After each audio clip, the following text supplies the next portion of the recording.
सदैव वस्त्र पवित्र रखे, शरीर को पवित्र रखे। ये पशुओं जैसा आचरण करने वाले भजन नहीं कर सकते। ये जो कहते हैं ना भजन में मन नहीं लगता, पवित्रता चाहिए। अब ऐसे पशु की तरह शौच हो लिए, उठे चल दिए, ऐसे नहीं। पवित्रता, शौचाचार का निर्वाह कीजिए। लघुशंका भी जाइए तो जल लेकर जाइए। इंद्री का प्रक्षालन, फिर हाथ का प्रक्षालन, फिर 3 बार आचमन, राधा वल्लभ श्री हरिवंश, राधा वल्लभ श्री हरिवंश। जैसे शास्त्रीय विधान में केशवाय नमः, नारायणाय नमः, माधवाय। पवित्र रहिए। देखो भजन कैसे नहीं होता। सर्दी गर्मी सुख दुख आदि द्वंद्व हर्ष विषाद आदि जो है इनको सहना सीखो। भगवान भी आदेश करते हैं, मात्रा स्पर्शास्तु कौन्ते शीतोष्ण सुख दुखदा आगमा पायनो अनित्यास्तास्तितिक्षस्व भारत। जो इनको सह जाता है वही परम पदवी को प्राप्त होता है। थोड़ी सी गर्मी आहा, थोड़ी सी सर्दी आहा, पूरे जीवन गर्मी। पैर की त्वचा ऐसी हो गई थी कि बबूल का कांटा टूट जाता था, घुसता नहीं था।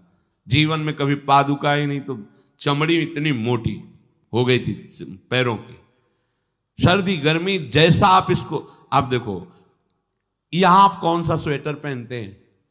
जीवन में कभी नहीं। सर्दी में क्या होता है, यहां ये त्वचा नहीं क्या? हमें तो लगता है काफी सुकोमल अन्य अंगों से यहां की त्वचा है, कपोल, नासिका, नेत्र आदि। यहां क्या पहनते हो सर्दी में? क्या बिगड़ जाता है? क्योंकि अभ्यास है, गर्भ के बाद निकलने के बाद यहां कुछ ढका ही नहीं, यहां कुछ नहीं ढका, तो पूरे जीवन ढकने की जरूरत नहीं। और अगर पूरे अंगों में न ढका होता तो पूरे जीवन ढकने की जरूरत नहीं। जो जंगल में दिगंबर महापुरुष रहते थे गंगा के किनारे, कितने, तो उनको क्योंकि अभ्यास, और हमने अभ्यास किया कपड़े लत्ते का, तो अभ्यास, हमने अभ्यास किया एसी रूम का, अभ्यास किया गीजर से नहाने का, वो अभ्यास किया 3 काल गंगा स्नान, वो अभ्यास। कुछ फर्क नहीं पड़ा इस जड़ शरीर में। इसको जैसे रखो। तो सहने का अभ्यास, यदि माया से मुक्त होना है तो सहने का अभ्यास रखो। ये जरा में ओह बहुत गर्मी, ये नहीं उपासक। गर्मी है ठीक है, शरीर का धर्म है, तो इंद्री में ताप लग रहा है, ठीक है, राधा राधा राधा। आप कहोगे प्रवचन करने से नहीं होता। कभी बिजली नहीं रखी ईद दाम में, कटवा के रखे थे? बिल्कुल नहीं। जितनी देर होश रहा, आंख का हाथ से पंखा कर लिया, नहीं तो बस राधा राधा राधा। जो मिला मांग के खाया, कुछ आसन पे लेट। प्रवचन ही केवल नहीं रहे, अब तो जैसे जोई जोई प्यारो करे सोई मोहि भावे। नहीं, जानबूझ करके अपने शरीर को अधीन नहीं करना चाहिए। सुविधाओं की अधीनता, तुम भोगता नहीं, सुविधाएं तुम्हें भोग रही हैं। जितना तुम सुविधा भोगी बन जाओगे उतना तुम कमजोर हो जाओगे। सीधे प्रकृति का वार सहो, तुम महात्मा सुदृढ़ बलवान हो जाओगे। तुम्हारे आगे समर्थ शब्द लग जाएगा।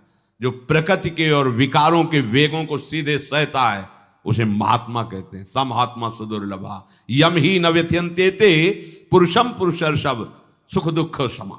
जिसका सुख दुख समान भाव, किसी भी वेग की व्यथा से हृदय व्याकुल नहीं होता, वो भगवान को प्राप्त करने का अधिकार प्राप्त कर लेता है। इसलिए सहनशीलता। सर्वत्रात्मरेश्वरान वीक्षाम कैवल्य मनिकेतताम विवक्त चीर वसनम संतोषम एन केनचित। ये ध्यान रखो कि तुम कभी प्रभु से अलग नहीं हो। सर्वत्र भगवान हैं तो यहां भी हैं, सब समय में हैं तो इस समय में भी हैं, सब में हैं तो हम में भी हैं, सबके हैं तो हमारे भी हैं। हम कभी भी प्रभु से बिलग नहीं हूं। एकांत सेवन तुम्हारा स्वभाव बन जाना चाहिए। चाहे जो हो, थोड़े समय के लिए तो एकांत बैठो। एकांत मिला तो मोबाइल का संग कर लिया, एकांत मिला तो मित्र बना लिए, बैठ के प्रपंच वार्ता कर रहे हो। नहीं, अगर भगवत प्राप्ति करनी, माया मुक्त होना है तो एकांत एकांत ही होना चाहिए। भले 100 लोग हैं, हमारा किसी से कोई संबंध नहीं, और हम बैठे हैं अपने आराध्य देव के चिंतन में, हम एकांत हैं। और गुफा में बैठे हैं, शरीर एकांत है, मन से चिंतन संसार का हो रहा है, प्रपंच में है, एकांत में नहीं है। एकांत शब्द का अर्थ समझना चाहिए। हम एकांत को सीधे गुफा या कहीं एकांत ऐसे, एकांत का अर्थ है एक के सिवा दूसरा कोई नहीं, अर्थात एकमात्र भगवत चिंतन में डूबा हुआ उपासक। बाजार में बैठा हुआ भी एकांत है, सभा में बैठा हुआ एकांत है, और प्रपंच का चिंतन करने वाला बंद कमरे में भी प्रपंची है, गुफा में भी प्रपंची है। जहां आप रह रहे हो उसे ये मेरा घर है ऐसी भावना का त्याग कर दे। अनिकेत ये भगवान का दिया हुआ वास स्थान है, कुछ समय के लिए इसमें शरीर निर्वाह कर रहे हैं, ये भी छूटेगा और ये भी छूटेगा।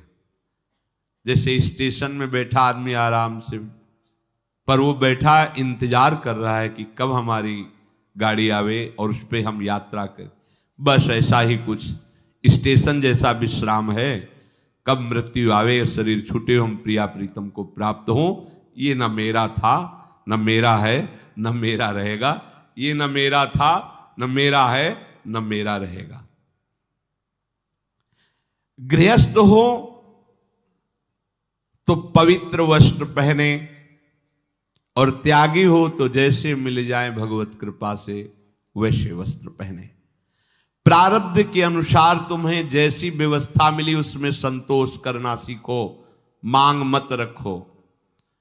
प्रभु की प्राप्ति के लिए खास बात ध्यान रखनी है, अपनी उपासना में दृढ़ श्रद्धा रखो और सर्वश्रेष्ठ भाव रखो, पर दूसरे किसी की भी निंदा ना करो। अगर किसी की भी निंदा करोगे तो फिर माया तुम्हें मुक्त होने नहीं देगी।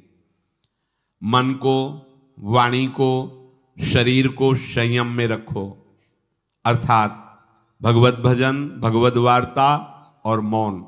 मन का संकल्प विकल्प रहित होना, विषयों का चिंतन न करना, प्रभु के रूप का, नाम का, धाम का, लीलाओं का चिंतन करना। शरीर का शास्त्र संयम से वर्ताव करना। अब माया मुक्त होते चले जाओगे, इनमें किसी में भी त्रुटि ना हो, सावधानी रखो। अपनी इंद्रियों को सावधान रखो, किसी के दोष न देखने पावे। कोई गलत चेष्टा देखेंगे तो ये भी गलत करने के लिए तैयार हो जाएंगी। हे राजन, श्रवणम कीर्तनम ध्यानम हरेरद्भुत कर्मणः जन्म कर्म गुणानां च तदर्थे अखिल चेष्टिता। श्री भगवान के बड़े अवतार हुए हैं, बड़ी अद्भुत अद्भुत लीलाएं हैं। प्रभु का प्रकट होना, लीला करना, दिव्य गुणों का वर्णन, यदि आप इनको गाएंगे लीलाओं को और श्रवण करेंगे तो मोह की बात क्या, महामोह का भंजन हो जाएगा। बड़ी सामर्थ्य भगवान के चरित्रों की, महिमा बड़ी है। अगर इनको आप सुनेंगे, बार बार सुनेंगे, तो आपको और कोई साधन करने नहीं पड़ेंगे, अपने आप सब साधन प्रकाशित हो जाएंगे। जहां कहीं कभी भी किसी का उद्धार की बात आई है तो भगवत चरित्र सुनने से ही आई है।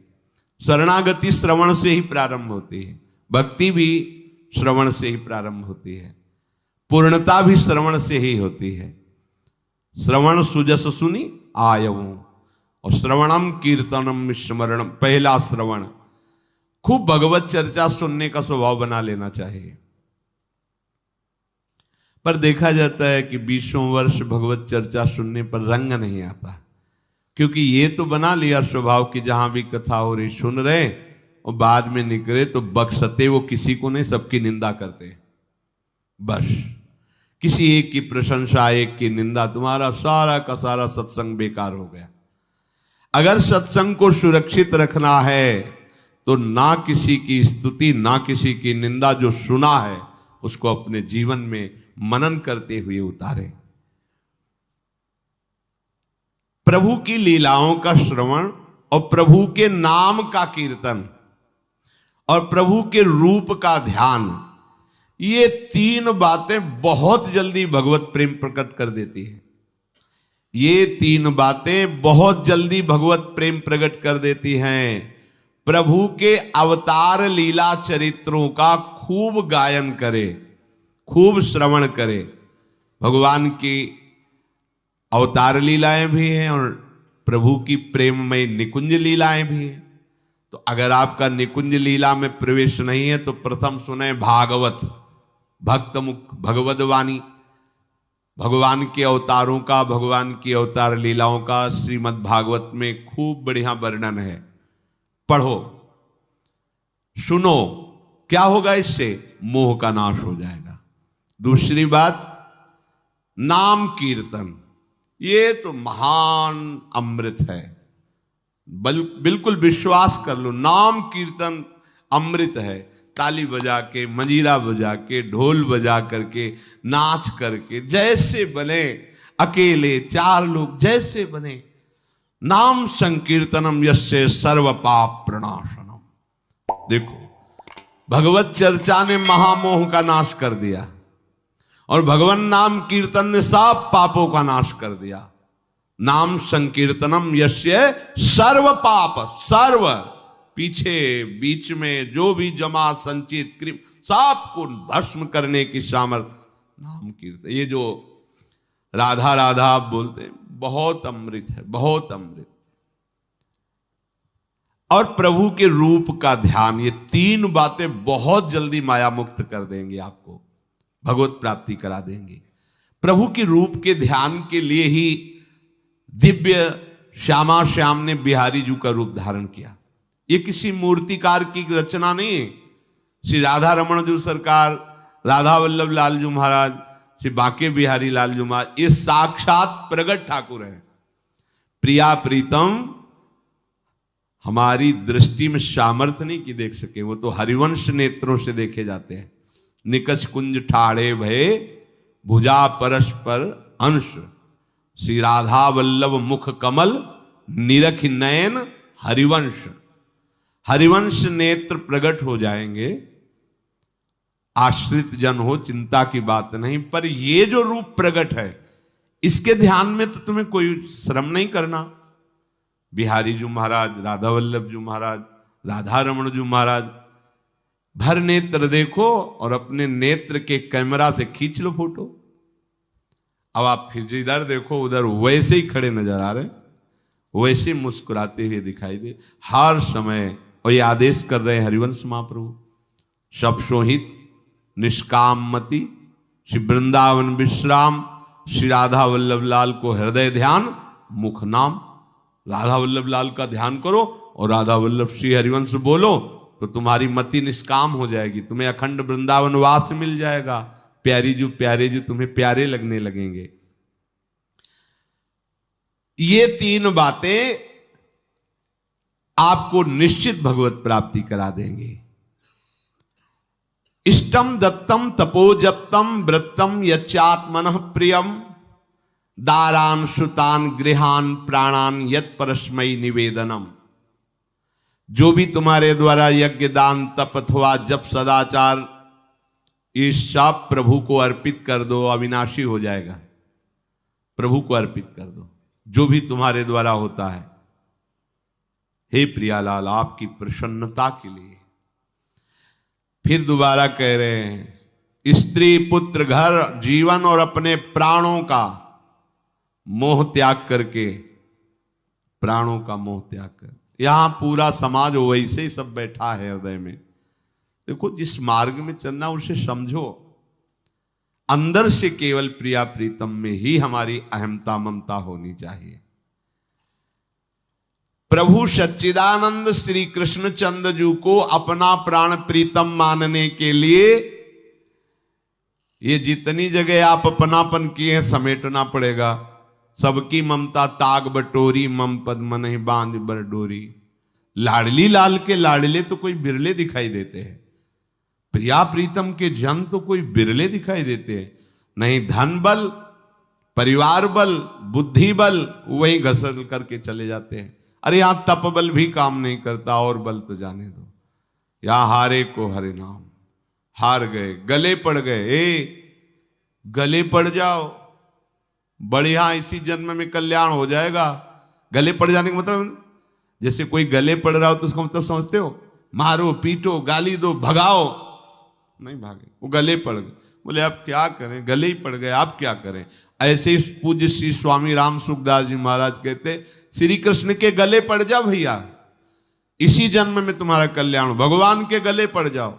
गले आप तो जैसे भी अब आपके हैं, अब तो हम खूब अल्लाह मचा कहेंगे कि राधा वल्लभ लाल के हैं, तुम्हें अपनी इज्जत बचा ली तो सुधार लो हमें, समझ गए, ये है गले पड़ना। हाउ कहावत, लंबा तिलक लगाएंगे और जय राधा वल्लभ लाल की बोलेंगे, और आपके लायक तो हम हैं नहीं। अब आपको अपने लायक बनाना कि आपका दास कैसा होता है, तो आपको बनाने के लिए कोई मशीन की जरूरत नहीं, आप ऐसे बना दोगे, बना देना। अब आपके गले पड़ गए, आप ही हमारी इज्जत हो, आप ही हमारे जीवन हो, अपनी इज्जत संभालनी हो तो हमें संभाल लेना। वो संभाल लेते हैं, वो मच्छर को ब्रह्मा बना देते हैं, घोर पापी को ब्रह्म ऋषि बना देते हैं, उनके लिए कोई दुर्लभ बात नहीं। पर जब तक अहंकार है तब तक उनकी तरफ से ये प्रोसेस शुरू नहीं होता। जब हार गया और गले पड़ गए, फिर वो बड़े बड़े महात्माओं के द्वारा भी बंदनी हो जाते हैं। यदि इसी जन्म में भगवत प्राप्ति करनी है तो ये काम तो आपको बड़ी जल्दी कर लेना है। जहां जहां हमारी ममता है उसे प्रभु के चरणों में लगानी ही पड़ेगी। चूक करोगे, वही ममता की डोर मन को घसीट लेगी और अब अगले जन्म का विधान बना देगी। यदि आपको इसी जन्म में भगवत प्राप्ति करनी है तो सबकी ममता ताग बटोरी, मम पद मन ही बांध बर डोरी। एवं कृष्णात्मनाथेषु मनुष्येषु च सौहृदम परिचर्याम चोभयत्र महत्सु नृषु साधुषु। और ये सब सहजता पूर्वक तब हो जाएगा जब किसी संत महापुरुष का आश्रय ले लोगे। जिन संत महापुरुषों ने अपने समर्पण के प्रभाव से, भजन के प्रभाव से सच्चिदानंद भगवान श्री कृष्ण को अपनी आत्मा के रूप में साक्षात्कार कर लिया है, यदि उनसे प्रेम हो जाए, संतों से प्रेम होना संतों से बड़ा कठिन है। अभी कोई मुस्कुरा के तुमसे कह दे कि कई दिनों से हम तुम्हें देख रहे थे या देख रही थी, बस तुम्हारे मन को कोई निग्रह विग्रह करने की जरूरत नहीं, वो घसीट जाएगा। वो बड़े भाग्यशाली हैं जिन्होंने संतों से प्रेम किया। यहां कह रहे हैं ये जितनी बातें बताई गई, दया, तितिक्षा, मौन, मनोनिग्रह, इंद्रिय निग्रह, परिवार की ममता का त्याग, भगवान से अपनापन, भागवत धर्म का प्रादुर्भाव होना, ये एक साथ सब हो जाएंगे। केवल तुम्हें गुरु चरणों से प्रेम हो जाए, संत चरणों से प्रेम हो जाए, क्योंकि उन्होंने सच्चिदानंद स्वरूप भगवान कृष्ण को अपने प्रेम बल से अधीन कर लिया है। यदि परोपकारी संत जनों से हमारी प्रीति हो जाए तो हमारा स्वभाव बदल जाएगा। संतों से प्रीति है, ये तुम्हारे स्वभाव से परिचय मिलेगा। क्या? परस्परानुकथनम पावनम भगवद्यशः मिथो रतिर्मिथस्तुष्टिर निवृत्तिर्मिथयात्मनः। जब संतों से प्रेम हो जाता है तो स्वभाव बन जाता है क्या? भगवत चर्चा करने का। अपने लोग जब नई अवस्था में तो भिक्षा के लिए चले और आगे संत मिल गए, 2-2, 3-3 घंटे धूप में खड़े भगवत चर्चा हो रही, नीचे धूल जल रही, ऊपर से सूर्य ताप है और खड़े 2-2, 3-3 घंटे चर्चा हो। शाम की किसी बात पर छिड़ गई तो ये शास्त्र 12-1 रात्रि के बज रहे, वो प्रसंग पूरा और उसका निर्णय, रात दिन उसी की चर्चा। स्वभाव बदल जाएगा, कुछ और अच्छा नहीं लगेगा। परस्परानुकथनम पावनम भगवद्यशः, परम पवित्र करने वाले भगवान की बातें वो परस्पर करने लगते हैं। यदि संतों से प्रेम नहीं तो जहां दो मिलेंगे वहां संसार की वार्ता होगी। संत प्रेमी जब मिलेगा तो भगवत चर्चा होगी। ये पहचान है परस्परानुकथनम पावनम भगवद्यशः। आपस में इकट्ठे होकर नाम कीर्तन करना, भगवत चर्चा करना। पर मिथो रतिर, जो प्रपंची लोग हैं उनसे उनका संबंध नहीं होता।